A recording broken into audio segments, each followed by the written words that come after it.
इदम श्री सद्गुरुवे नमः। जन्म शताब्दी पुस्तक माला 94। अवतार की आंधी फिजा बदल देती है, डे 11। परम पूज्य गुरुदेव वंदे माँ हमारे अंतस में नए नए बीज डाल रहे हैं। कभी गुरुदेव डालते हैं प्रेम का बीज, कभी भक्ति का बीज, कभी कर्मयोग का बीज, कभी स्वधर्म का बीज, कभी युग धर्म का बीज, कभी क्षमा मांगने की शक्ति, कभी क्षमा करने की शक्ति, अलग अलग तरीके से, कभी मनोविज्ञान के आधार पर अपने मन को समझने की ऊर्जा। तो गुरुदेव इस स्वाध्याय के माध्यम से हमारे अंतःकरण को पूरी तरह बदलने का प्रयास कर रहे हैं और कहीं ना कहीं वो सफलता हुई भी है हासिल। परम पूज्य गुरुदेव वंदे माँ कोई काम करना चाहे और सफलता ना मिले, ऐसा तो पॉसिबल नहीं है। और इसमें उस समूह का बहुत बड़ा सहयोग है, आप सबका बहुत बड़ा सहयोग है, नियमित सुनने वालों का बहुत बड़ा सहयोग है, जो नियमित रेगुलर जप करते हैं। इसी क्रम में गुरुदेव ने हमें एक चीज सिखाई थी, हंसना। अब बीते कल में याद नहीं दिलाया तो पता नहीं कितने लोग हंसे कि नहीं हंसे, बहुत सीरियस तो नहीं हो गए। हंसना बड़ा महत्वपूर्ण है। गुरुदेव कह रहे हैं कि हमारे जो सेनानी है वो हर समय हंसते रहते हैं, जिंदा दिल होते हैं। फौजियों के लिए एक वर्ड यूज होता है ना, जिंदा दिल होते हैं, राइट। क्यों? हंसता कौन है पता है? हंस कौन सकता है? हंस वो सकता है जो इस पल को पूरी तरह जीता है और वो श्योर होता है कि इस पल में जो हम कर्म कर रहे हैं ये बेस्टेस्ट है। हमारे पास जो रिसोर्सेज अवेलेबल हैं, आत्मिक, भावनात्मक, सोशल, फाइनेंशियल, इमोशनल, मेंटल, ये रिसोर्सेज होते हैं। इन रिसोर्सेज के आधार पर जो इस समय बेस्टेस्ट हम कर सकते हैं वो हम कर रहे हैं और हमें फल की चिंता नहीं है। हम we are not worried about the result, right. और हमें कोई आउटपुट चाहिए ही नहीं। जो होगा हमें इनपुट ऐसा धमाकेदार डालना है, ऐसा धमाकेदार डालना है कि बाहर धमाका हो जाए। अब होगा धमाका और वो धमाका ऐसा होगा कि उस धमाके की आवाज से भी हमारी स्माइल नहीं जाएगी, वो हंस सकता है। तो अगर हम सारी वरी को त्याग दें, जो चिंतन, जो अपनी थॉट प्रोसेस में से वरी फीलिंग को त्याग देगा, वो हंस सकता है, हर समय मुस्कुरा सकता है, एनी टाइम, एवरी टाइम। मतलब ऐसा समझ लो, भगवान ना करे हो पर बाहर भूकंप आए तो हंसते हंसते बाहर निकलेगा कि अच्छा भूकंप आ गया, बाहर निकलना है, हंसते हंसते निकलेगा। अब आ गया तो आगे क्या कर सकते हैं? इतना लाइटर एनर्जी है ये। और ये आत्मिक हंसी है, ये आत्मिक मुस्कान है। और जिसको मैं क्या हूं समझ में आ गया ना, उसकी ये हंसी जा नहीं सकती। जब मुझे पता है कि मैं ये ध्येय हुई नहीं, जब मुझे ये पता है कि सब कृष्ण कृष्ण की लीला चल रही है, सब कुछ ऑलरेडी हो गया, मुझे केवल भूमिका निभाने के लिए भेजा गया है, जब मुझे ये अनुभूति हो जाए, मैं क्या हूं केवल जानने की चीज नहीं, अनुभव करने की चीज है। और परम पूज्य गुरुदेव मैं क्या हूं किताब पुस्तक में पूरे सूत्र देकर के गए हैं, पूरी प्रैक्टिसेस देकर गए हैं। मतलब वो एक प्रैक्टिकल बुक है जिसके हर चैप्टर के एंड में आपको प्रैक्टिसेस मिलती हैं कि ये प्रैक्टिस करो, ये अभ्यास करो। और वो एक अनंत पुस्तक है, उसका अभ्यास हमेशा किया जाना चाहिए। इसलिए बार बार ये आग्रह किया जाता है कि मैं क्या हूं सुन लो, पढ़ी कितनी बार भी हो फिर भी सुन लो। गुरुदेव ने उसमें मेरे लिए तो मैजिक डाला था। अब जब मेरे लिए मैजिक डाला था तो आप और मैं अलग थोड़ी ना है, हम सब भी तो उस गुरु की संतान है। तो 63 ऑडियो है, 10 मिनट का एक है, सुन लो क्या जाता है। लेकिन जिसको वो अनुभव में आ गया ना, उसके चेहरे से हंसी जा ही नहीं सकती। उसको एक तो अप्रोच ऐसी हो जाती है कि कहीं पे भी कोई भी परिस्थिति आए, कोई भी घटनाक्रम आए, तो उस घटनाक्रम में एक थॉट प्रोसेस ये चला जाता है, अच्छा ये घटित हो रहा है, अब क्या सीखना है, एक, ठीक है। और इंसान की सुई जब सीखने पर जाती है तो दोषारोपण हट जाता है। अब जब सीखना है तो दोष किसे दोगे? परिस्थिति में इन्वॉल्व लोगों को दोष देने से हम दुखी होते, ठीक, या परिस्थिति में इन्वॉल्व लोगों के सही और गलत का आकलन करने से हम दुखी होते हैं। ये दोनों ही बातें खत्म हो जाती हैं, ना कोई सही है ना कोई गलत है। जो हो रहा है मेरे ही कर्म का फल है, लौट करके आया है, मैंने ही मैनिफेस्ट किया है। जब संपूर्ण ओनरशिप आ जाती है ना, तो मित्रों प्रकाश जाग जाता है अंदर, और एक आत्मिक प्रकाश जागता है, बड़ा खूबसूरत होता है। इसी क्रम में गुरुदेव हमें समझा रहे थे कि आप जटायु से सीखो, आप भगत सिंह से सीखो। और सीखने को सबसे सीखा जा सकता है। जिसने भी इस यात्रा को किया उसने ये नहीं सोचा कि गुरुदेव जब पहली बार हिमालय गए होंगे तो उनकी माता जी ने जब पूछा होगा बेटा लौट के कब आओगे, तो कोई उत्तर नहीं होगा, पता नहीं जिंदा रहेंगे या नहीं। अब तो बहुत फैसिलिटीज हो गई। जब परम पूज्य गुरुदेव पहली बार गए थे तो कोई फैसिलिटी थी क्या? गुरुदेव लिखते हैं रीछों से मिले, हाथियों से मिले, शेर से मिले, किस किस से सामना नहीं हुआ और कितनी तकलीफें उठानी पड़ी। तो कौन कब कहाँ खा जाएगा पता नहीं था, वापस आएंगे कि नहीं लौटकर। लेकिन उन्होंने परिणाम के बारे में नहीं सोचा, जो गुरु कह रहे हैं उसको करना है और अक्षरश फॉलो करने का अभ्यास और प्रयास करना है। इसी क्रम में गुरुदेव कह रहे हैं कर्मयोग के बारे में। साथियों, कर्मयोग में भगवान ने यह बताया है कि आप यह मत देखिए कि उसमें फायदा हुआ कि नहीं, हमने जो चाहा था वह मिला कि नहीं। मिलना ना मिलना आपके हाथ की बात नहीं है, यह परिस्थितियों और प्रारब्ध की बात है। यह आपके प्रारब्ध की बात है। दूसरे लोगों की सहायता या बिना सहायता के आप क्या कर सकते हैं, किसी कार्य का क्या फल मिल सकता है, आपके हाथ में कुछ भी नहीं है। अब प्रारब्ध क्या होता है? प्रारब्ध वो एक ऊर्जा है, हमारे ही किए हुए कर्म, कई जन्मों के, राइट, जिनका फल पका नहीं है, वो प्रारब्ध बन करके जीवन में प्रकट हो जाते हैं। तो प्रारब्ध का मतलब ये नहीं है कि इंसान कर्म करना छोड़ दे। राइट। कई लोग भाग्य के भरोसे बैठ जाते हैं और सोचते हैं अब भाग्य ही ऐसा है तो क्या करें। भाग्य को बदलने की शक्ति कर्मों में है, प्रारब्ध बदलने की शक्ति गुरु में होती है। गुरु क्या करेगा, हमारे प्रारब्ध को पूरा खत्म ना कर सके लेकिन उसको मिनिमाइज कर देता है। पर एक बार तो हम सही दिशा में चलें, एक बार तो हम सही दिशा में कर्म करें।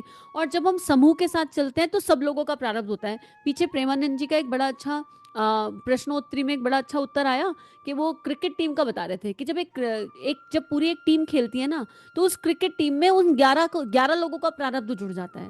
जिसका प्रारब्ध प्रबल होता है वो आउटपुट आता है, भले ही इनपुट सबने अच्छा डाला। तो जब हम गुरु कार्य करने जाते हैं तब भी हम समूह के साथ कार्य करते हैं, एक साथ बहुत लोग कार्य करते हैं, सबके इनपुट जाते हैं, सबकी इंटेंशंस जाती हैं, सबकी भावनाएं जाती हैं, तो सबके प्रारब्ध एक साथ आ जाते हैं। अब जिसका प्रारब्ध प्रबल होता है वो आउटपुट में आ जाता है। तो इसका मतलब ये है कि हम इनपुट ना डालें, तो फिर क्या, फिर मानव जीवन का फायदा क्या है। फिर तो हमको गुरुदेव बना देते कुत्ता बिल्ली कीट पकौड़ा मच्छर कुछ भी बना देते, इतनी सारी योनियां हैं।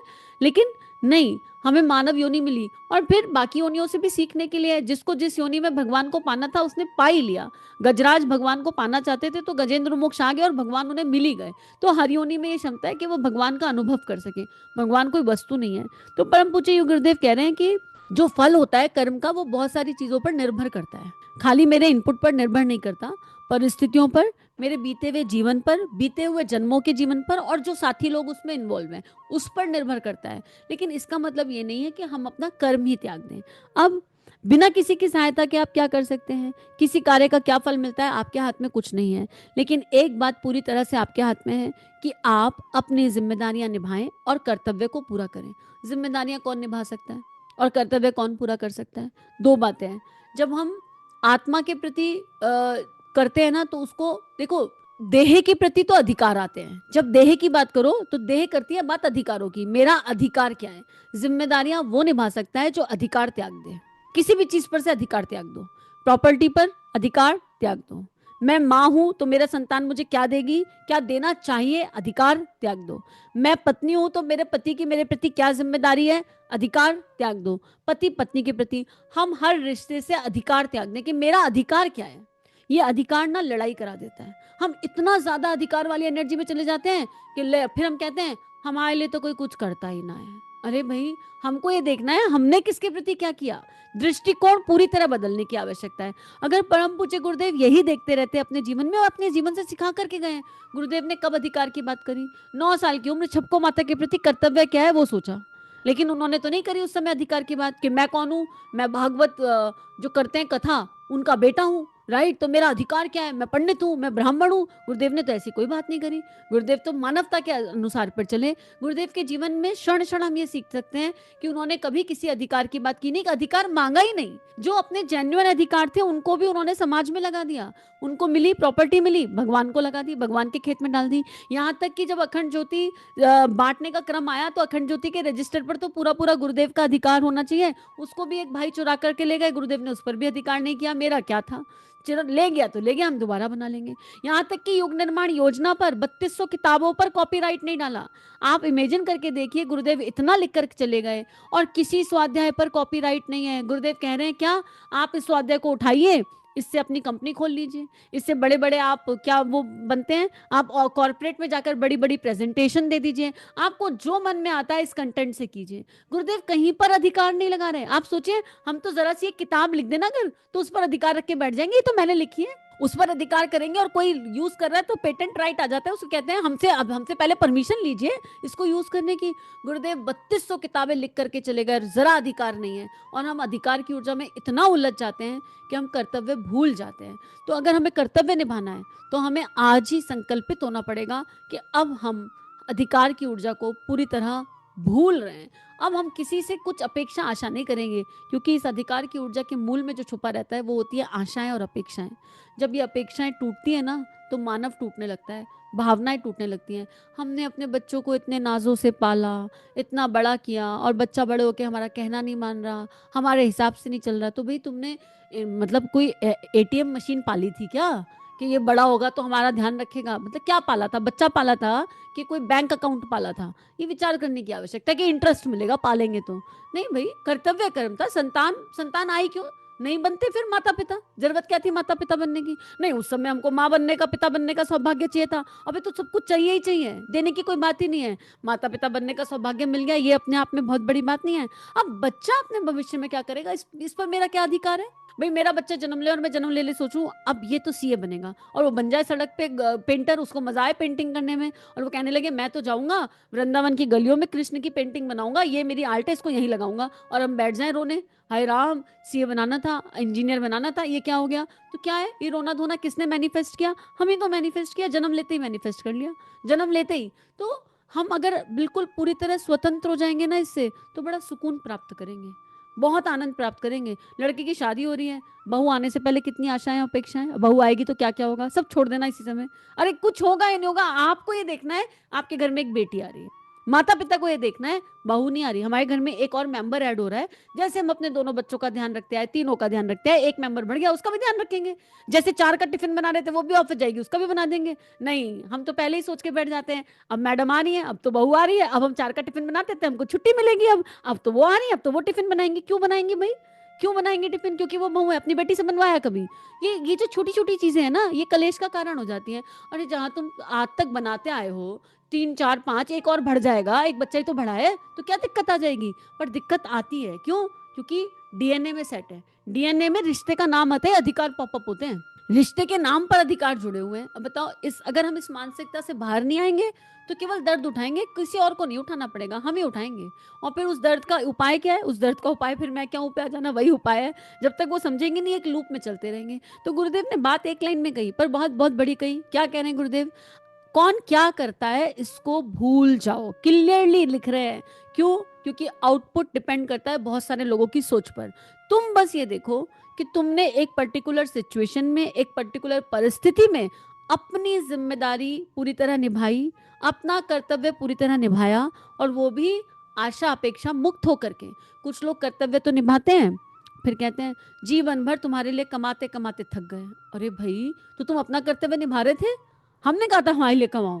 सामने वाला कह सकता है हमने कहा था? अपना कर्तव्य निभाते हुए किसी के ऊपर एहसान का ठीकरा फोड़ने की आवश्यकता बिल्कुल भी नहीं है। मोस्टली ऐसा हो जाता है, कर्तव्य निभाते निभाते माँ बच्चे को सहजता से कह देती है तुझे पता है तेरे लिए कितनी रात जगे? तो बच्चे ने कहा था जगने के लिए, वो कह रहे भाई मत जगती, सोती रहती, मैंने कहा था तुमसे जगने के लिए। उस पर किस बात का एहसान है? तो हम जब करते हैं तो एहसान का ठीकरा फोड़ देते हैं और किया किराया पानी कर देते हैं, किया किराया पानी। अगर हमने करा और करके जता दिया तो समझो हमने किया ही नहीं। जो काम किया जाए और करके जताया जाए वो किया ही नहीं गया कभी। उसमें तो हम अपने अहम को पोषण दे रहे थे और सामने वाले से थोड़ा अप्रिसिएशन मांग रहे थे, थोड़ी तो तारीफ कर दो, थोड़ा तो थैंक यू बोल दो, थोड़ा तो ग्रेटिट्यूड डाल दो। अरे भाई नहीं डालना है उसको। और आजकल तो बच्चे कह देते हैं तो आपने कौन सा बहुत बड़ा काम किया, पूरी दुनिया अपने बच्चे पाल रही है तो आपने भी पाल दिए, ऐसी कौन सी बहुत बड़ी बात करी। और यकीन करो अपने टाइम में चले जाओ, हमने भी अपने माँ बाप को कभी ना कभी ये बात कही होगी। भाई इतने ने तो कही है कि क्या ही है, तो 2 पाले एक और पाल दिया, क्या हर समय बच्चा पालने का एहसान जताती रहती हो अपनी मैया से, हम तो कह चुके। तो भूल ना समझ होते हैं, और जब तक माता पिता बनो नहीं तब तक समझ में नहीं आता है। तो हमको गुरुदेव इस एनर्जी से पूरी तरह मुक्त करना चाहते हैं, क्योंकि गुरुदेव हमें युग धर्म की तरफ लेकर जाना चाहते हैं। और युग धर्म भी नहीं, अगर मानव जीवन में शांति और सुकून चाहिए तो इस एनर्जी पर आना ही पड़ेगा कि हम पूरी तरह कर्तव्य और जिम्मेदारियों पर फोकस करें, वो भी रोबोटिक मोड में नहीं। अब कुछ लोग क्या करते हैं, एक आयाम और निकल कर आता है, करते तो सब रहते हैं पर अपने आप को डिस्कनेक्ट कर लेते हैं इमोशनली। हम तो रोबोट हैं, हमारा तो जन्म ही काम 1 काम 2 काम 3 काम 4 करने के लिए हुआ है, और किसी से कोई लेना देना नहीं। बर्थडे है ना तो उनके मुंह से ऐसा नहीं निकलेगा बच्चे को हैप्पी बर्थडे, हंस के हैप्पी बर्थडे ऐसे बोला बोलेंगे। अरे भाई क्यों? क्योंकि वो इतना उस काम के बोझ में दबे हुए हैं, डिस्कनेक्ट कर लिया है, इमोशंस खत्म हो गए हैं, और उन्होंने मान लिया है रोबोटिक मोड पर कि जैसे भगवान शिव समाधि में हो, और समाधि में काम 1 काम 2 काम 3 काम 4। लेकिन भावनाओं के बिना कर्म किया तो वो अधूरा है। हम अपने कर्तव्य निभाएं, हम अपनी जिम्मेदारियां निभाएं, पर संवेदनशील होकर के निभाएं, भावनाओं के साथ निभाएं। हमें सुकून मिलना चाहिए उसमें, हमारा आनंद ही वो बन जाए। अगर कर्तव्य और जिम्मेदारियां बोझ के जैसे निभाई जा रही हैं तो जीवन भर निभा लो, उससे आउटपुट नहीं आने वाला है। लेकिन कर्तव्य और जिम्मेदारियां प्रेम के भाव के साथ निभाई जा रही हैं, करके आनंद मिल रहा है, यानी एक हैप्पी फीलिंग आ रही है। अरे अगर किसी के लिए एक सरप्राइज प्लान किया ना तो अंदर बड़ी खुशी हो रही है, और वो खुशी हमारी खुशी है। इसका मतलब ये नहीं है कि हमको खुशी हो रही है तो सामने वाला, मान लो आपने सरप्राइज प्लान किया और आपने सरप्राइज प्लान करने में अपना जान प्राण सब लगा दिया, ठीक है, उस सरप्राइज में आपने घर सजाया, कुछ खाना पीना बनाया, सब कुछ किया, और जिस व्यक्ति के लिए सरप्राइज प्लान किया वो आकर कहते हैं क्या ये ढकोसले और चोचलेबाजी है, हमको ये सब पसंद नहीं है। तो अगर आप उस समय टूट गए, बिखर गए, तो आपने इसका मतलब तारीफ पाने के लिए किया था क्या? राइट? आपने तो अपने आनंद के लिए किया था ना, अपनी खुशी के लिए किया था। तो कोई बात नहीं, जैसी वो कहें अच्छा ठीक है अगली बार नहीं करेंगे, हमें तो खुद को खुशी प्राप्त हो रही थी, हम तो अपने लिए कर रहे थे जो कर रहे थे, आपको नहीं मिली कोई बात नहीं, पर खाना तो खाया जा सकता है। इस बात को हंसते हुए भी टाला जा सकता है। तो बहुत बारीक बारीक चीजें समझ में आ जाए तो श्रीमद् भगवत गीता समझ में आ जाएगी, क्योंकि गुरुदेव यही कह रहे हैं। क्या कह रहे हैं? जब आप कर्तव्यों को पूरा करेंगे, जिम्मेदारियों को निभाएंगे, तो यकीन रखिए आपको वह लाभ मिल जाएगा जो किसको मिलना चाहिए? योगी को। योगी को, भोगी को नहीं। लाभ वो मिलेगा जो योगी को मिलता है। योगियों को क्या मिलता है? जरा योगियों के जीवन उठा के देख लेना। अगर भोगियों वाले लाभ चाहिए तो भूल जाओ कर्तव्य और जिम्मेदारी, फिर आशा अपेक्षा में उलझे रहो, फिर खूब भोगियों वाले लाभ मिलेंगे। योगी को मिलना चाहिए। किसको मिलना चाहिए? संत को मिलना चाहिए, ज्ञानी को मिलना चाहिए। वो लाभ मिलेंगे जो योगी, संत और ज्ञानी को मिलते हैं।